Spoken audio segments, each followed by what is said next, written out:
ये कहानी है दार्जिलिंग की छोटे से गांव की।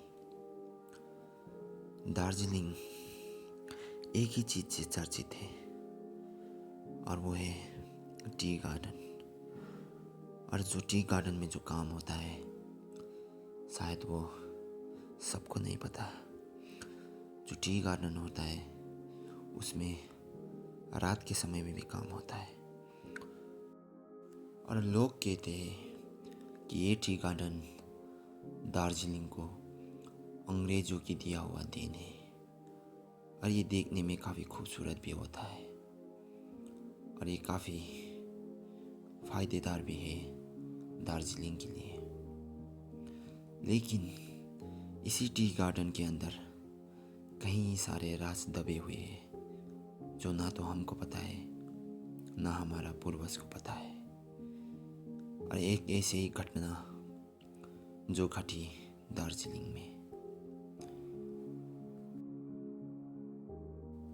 और मुकेश नाम का लड़का एक दिन टी गार्डन से रात को पूरा काम ख़त्म होने के बाद अपने जीप में पूरा टी को भर के वहाँ से ले जाने का काम करता था। और उसका काम काफ़ी अच्छा चल रहा था।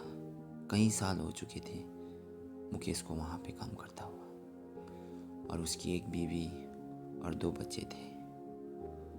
और एक दिन रोज़ की तरह मुकेश रात के वक्त पूरा काम ख़त्म होने के बाद अपने जीप में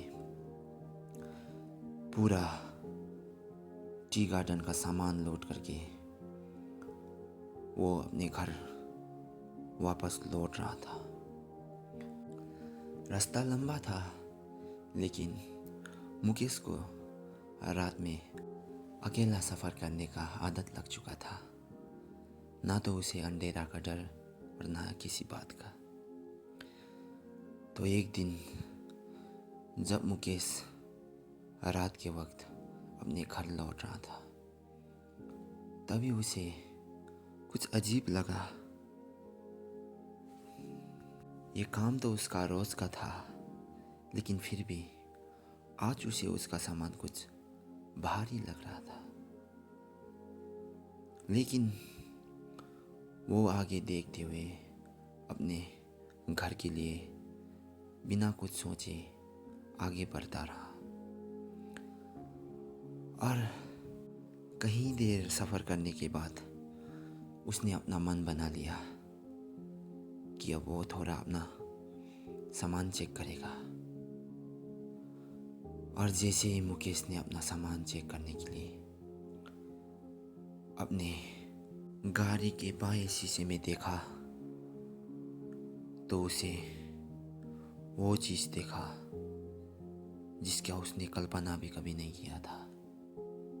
3 छोटे लड़की, सफ़ेद बाल और चेहरे पे कहीं घाव के निशान और मुंह पे शैतानी सी मुस्कान लिए मुकेश को घूरे जा रहा था। जैसे ही मुकेश ने ये देखा उसके पास कोई सोचने की अब ताकत नहीं बचा था और उसके पास इतना हिम्मत भी नहीं था कि वो फिर से पीछे देख सके। जैसे तैसे मुकेश ने अपने आप को संभाला और गाड़ी को अपने घर तक पहुंचा दिया। और जैसे वो अपने घर के अंदर गया उसने सारा चीज़ अपने बीवी को बताया कि उसके साथ क्या हुआ, कब हुआ। और उसी के ठीक 1 घंटे बाद मुकेश को खून की उल्टी हुआ और मुकेश ने अपना हिम्मत वहीं तोड़ दिया। मुकेश तो अपने काम की वजह से नहीं बच पाया। अगर आप सब भी रात को काम करते हो तो अपने दोस्तों के साथ ही कीजिए और जिधर भी जाना हो अपने दोस्तों के साथ ही जाइए।